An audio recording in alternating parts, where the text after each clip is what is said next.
नमस्कार प्यारे विद्यार्थियों। देखिए आज हम बात करेंगे एनिमल न्यूट्रिशन के क्वेश्चन आंसरों के बारे में।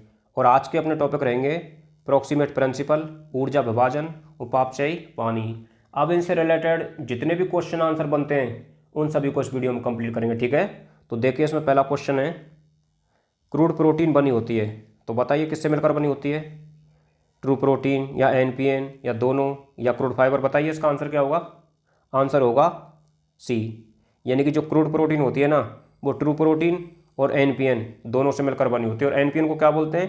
नॉन प्रोटीन नाइट्रोजन बोलते हैं, ठीक है। देखिए दूसरा क्वेश्चन है, प्रोक्सीमेट प्रिंसिपल होते हैं। प्रोक्सीमेट प्रिंसिपल क्या होते हैं? फीड एडिटिव बिल्कुल नहीं होते, पोषक तत्व नहीं होते, रासायनिक यौगिक नहीं होते हैं। तो क्या होते हैं फिर? पोषक तत्वों को व्यक्त करने वाले मानक समूह होते हैं, उनको क्या बोलते हैं? Proximate principle. देखिए भाई, वेटनरी से रिलेटेड ऐसा कोई एग्जाम नहीं है जिसमें प्रोक्सीमेट प्रिंसिपल से क्वेश्चन नहीं पूछा गया हो।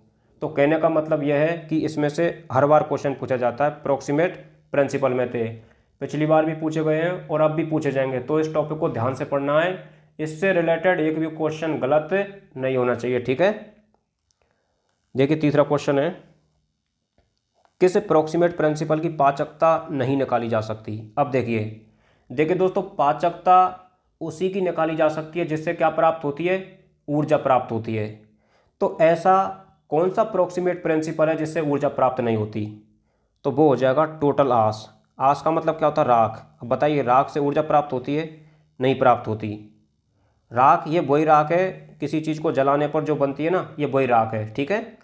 तो राख से किसी भी प्रकार की ऊर्जा प्राप्त नहीं होती है, और जिससे ऊर्जा प्राप्त नहीं होती है ना उसकी पाचकता नहीं निकाली जा सकती। आंसर जाएगा डी, ठीक है, ध्यान में रखना है। देखिए दोस्तों अगला क्वेश्चन है, क्रूड फाइबर एवं एनएफई। एनएफई का मतलब है नाइट्रोजन फ्री एक्सट्रैक्ट होते हैं। तो क्या होते हैं ये दोनों क्या हैं? कार्बोहाइड्रेट हैं। क्या हैं? कार्बोहाइड्रेट।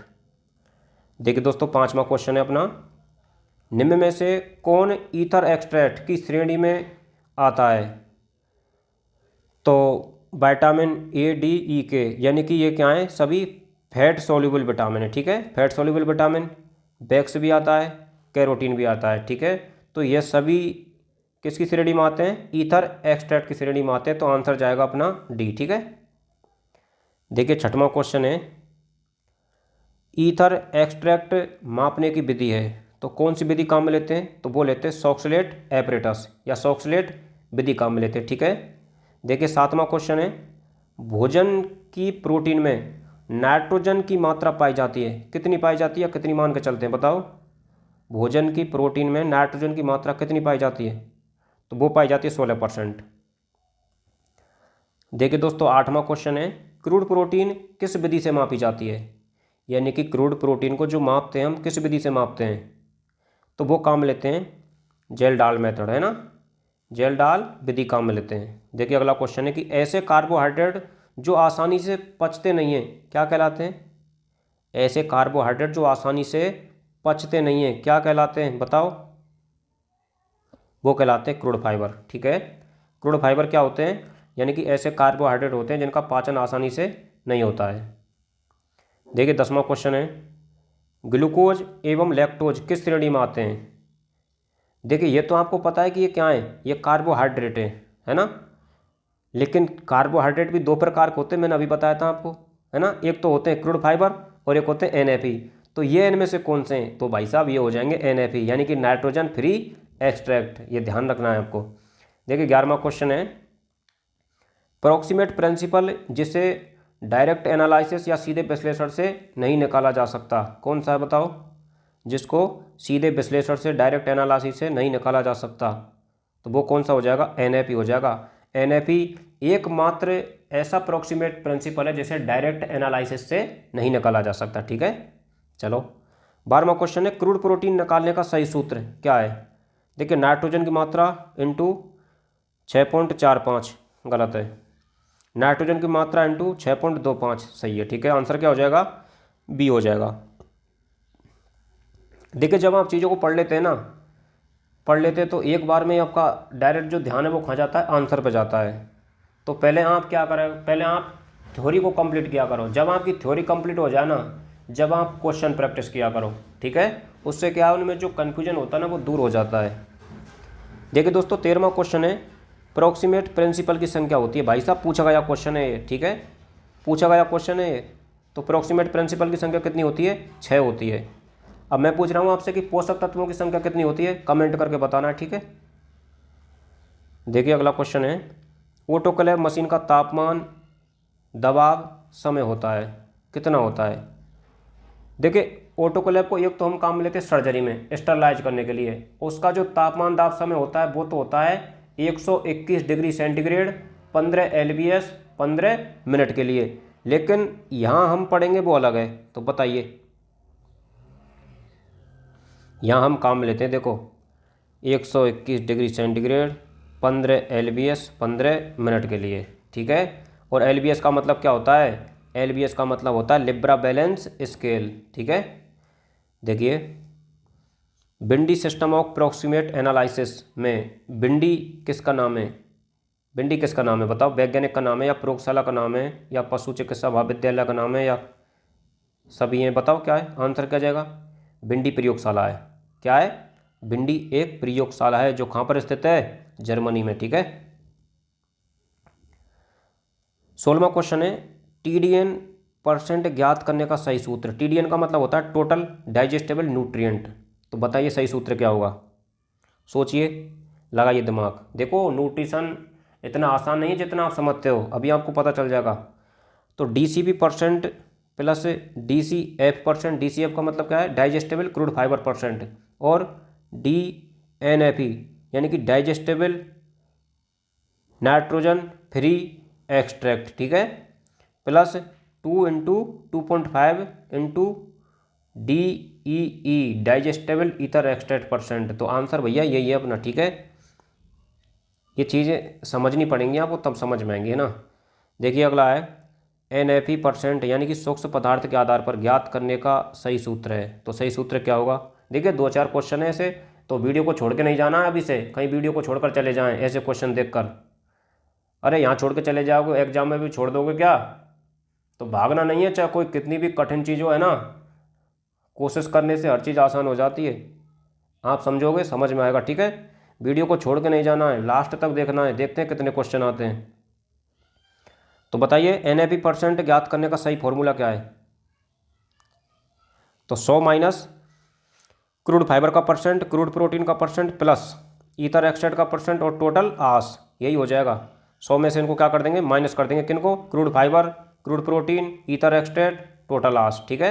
यही हो जाएगा आंसर अपना। देखिए दोस्तों अगला क्वेश्चन है, acid detergent soluble. Acid detergent soluble का उदाहरण है। मैं बता रहा हूँ आपको, इस टॉपिक में से 100% क्वेश्चन पूछे जाएंगे। आंसर आएगा हेमीसेलुलोज, ठीक है। अगला क्वेश्चन है, निम्न में से एन नाइट्रोजनीय पदार्थ, बताइए कौन सा होगा? एन नाइट्रोजनीय पदार्थ, ether extract, NFE, crude fibre, जिनमें नाइट्रोजन नहीं पाई जाती है। बिल्कुल सही है उपरोक्त सभी, ठीक है। इनमें से किसी में नाइट्रोजन नहीं पाई जाती है। 20वां क्वेश्चन है, स्टुटजर्स रीजेंट यानी कि क्षारीय कॉपर सल्फेट काम में लेते हैं।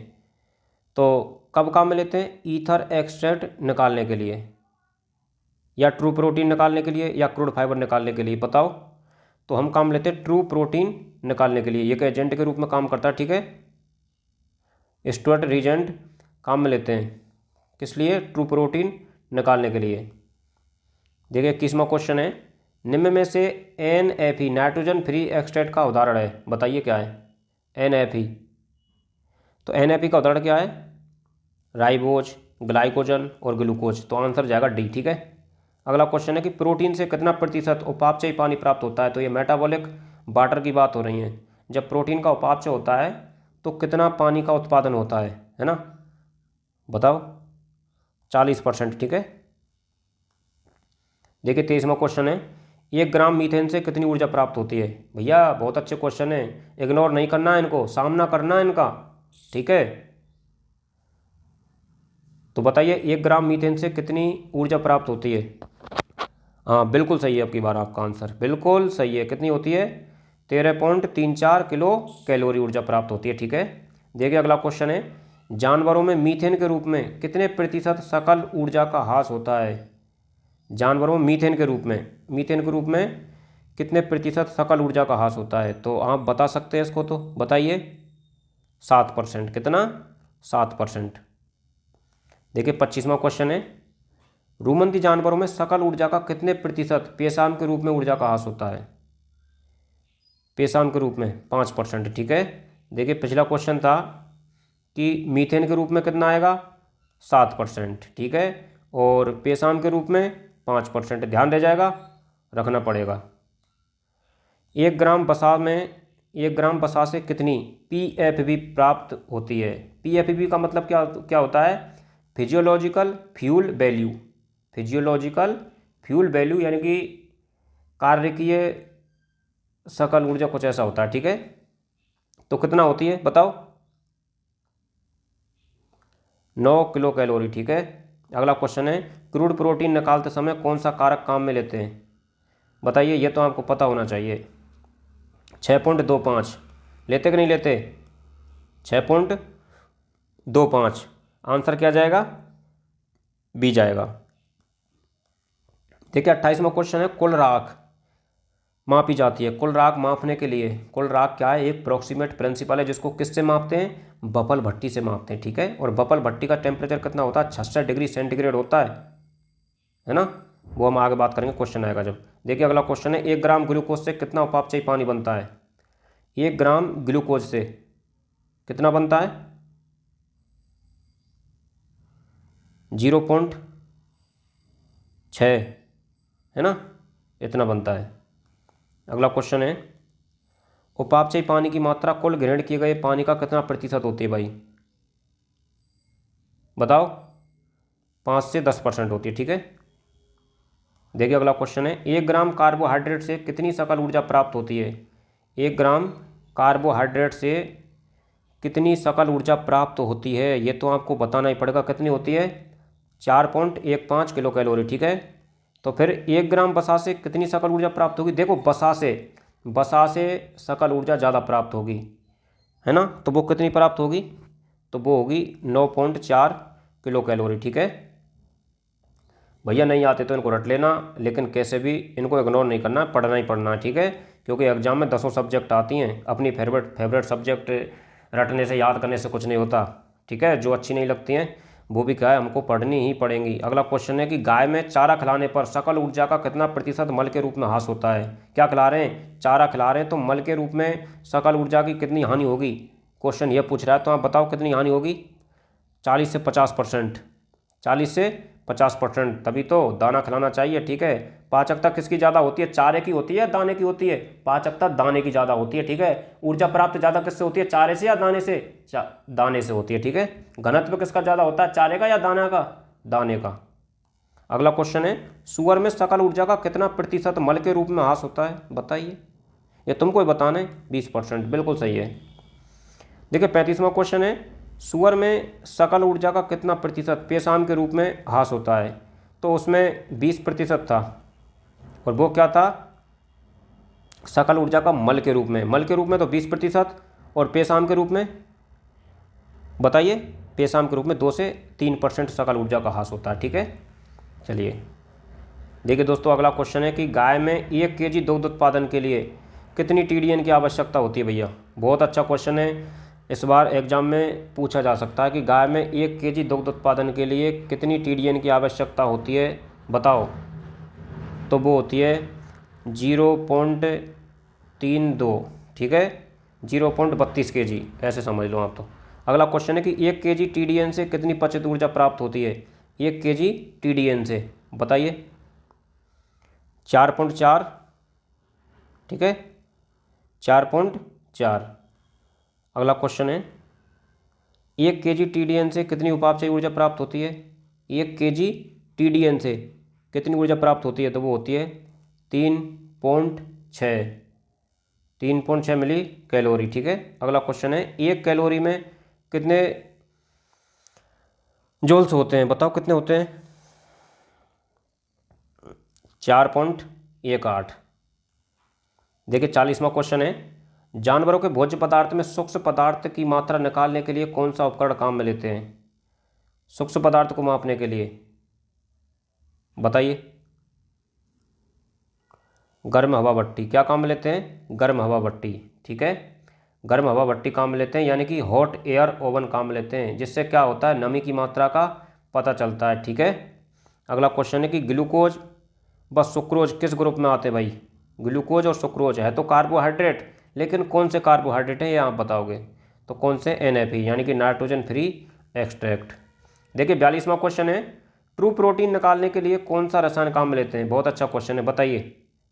ट्रू प्रोटीन निकालने के लिए जो रसायन काम में लेते हैं वो कौन सा लेते हैं? मैं पहले बता चुका हूँ इस क्वेश्चन को, क्या काम में लेते हैं? एल्केलाइन CuSO4 काम में नहीं लेते? नहीं लेते, अरे यही लेते हैं, एल्केलाइन CuSO4, ठीक है। अगला क्वेश्चन, निम्न में से प्रोक्सीमेट प्रिंसिपल नहीं है, बताइए कौन सा? देखो क्रूड प्रोटीन प्रोक्सीमेट प्रिंसिपल है या नहीं है? बिल्कुल है। ईथर एक्सट्रैक्ट प्रोक्सीमेट प्रिंसिपल है, nitrogen free extract proximate principle है, लेकिन TDN प्रोक्सीमेट प्रिंसिपल नहीं है, तो आंसर क्या हो जाएगा? C हो जाएगा, ठीक है।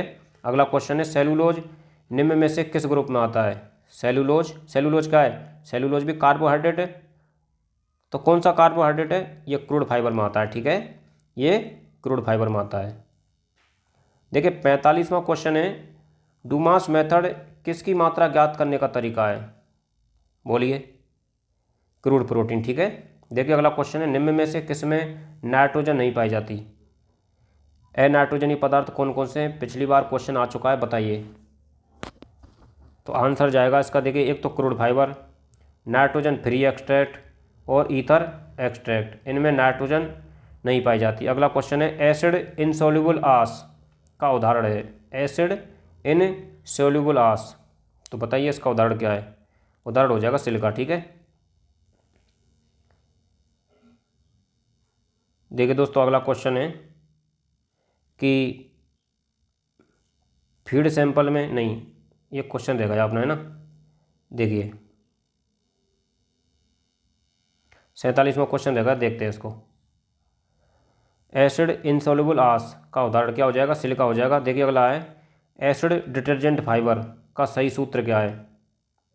एसिड डिटर्जेंट फाइबर का सही फॉर्मूला क्या है? देखिए बताइए, यानी कि NDS माइनस ADS, ठीक है। फीड सैंपल में नमी की मात्रा निकालने के लिए हॉट एयर ओवन का तापमान समय होता है। देखिए दोस्तों ये तब समझ में आएंगे जब आप थ्योरी पढ़ोगे ना, थ्योरी पढ़ के अगर क्वेश्चन आंसर सॉल्व करोगे तो बहुत अच्छा रहेगा, ठीक है। तो फीड सैंपल में नमी की मात्रा निकालने के लिए हॉट एयर ओवन का तापमान समय कितना होता है? देखिए अब आ गया क्वेश्चन, तो बताइए कितना होता है? हाँ बिल्कुल सही है, यानी कि 100 डिग्री सेंटीग्रेड 8 घंटे के लिए, 100 डिग्री सेंटीग्रेड 8 घंटे के लिए, ठीक है। अगला क्वेश्चन है, जानवरों के भोजन में सकल ऊर्जा मापने के लिए उपयुक्त उपकरण है, क्या काम में लेते हैं? बॉम्ब कैलोरीमीटर, क्या काम में लेते हैं? बॉम्ब कैलोरीमीटर काम में लेते हैं, आंसर हो जाएगा D, ठीक है। 50वें का आंसर क्या है? Bomb calorimeter. अगला क्वेश्चन है कि नेट एनर्जी का सही सूत्र है, नेट एनर्जी का सही सूत्र क्या है? ME माइनस HI, ठीक है। अगला क्वेश्चन है, फीड सैंपल में शुष्क पदार्थ का अकार्बनिक भाग किससे मिलकर बना होता है? फीड सैंपल में शुष्क पदार्थ का अकार्बनिक भाग किससे मिलकर बना होता है भाई? सिलिका या खनिज या क्रूड प्रोटीन या दोनों? A और B बताओ। बामन का आंसर हो जाएगा D, ठीक है, सिलिका और खनिज आ जाएगा। देखिए 53वां क्वेश्चन है, ईथर एक्सट्रैक्ट को मापने के लिए कौन सा उपकरण काम में लिया जाता है? ईथर एक्सट्रैक्ट को मापने के लिए जो उपकरण काम में लेते हैं उसको बोलते हैं सॉक्सलेट एपरेटस, ठीक है। देखिए 54वां क्वेश्चन भाई, क्रूड प्रोटीन का सही वर्गीकरण कौन सा है?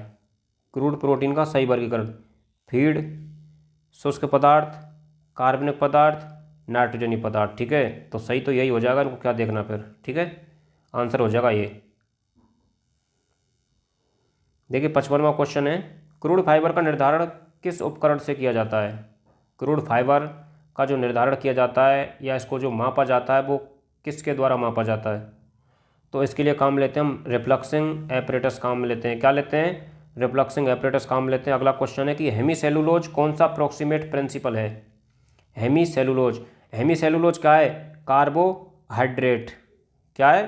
कार्बोहाइड्रेट। अब इनमें से कार्बोहाइड्रेट कौन कौन से हैं? एक तो क्रूड फाइबर कार्बोहाइड्रेट है ना, क्रूड फाइबर क्या है, कार्बोहाइड्रेट ही तो है, तो आंसर क्या जाएगा, यही तो जाएगा सी। ठीक है,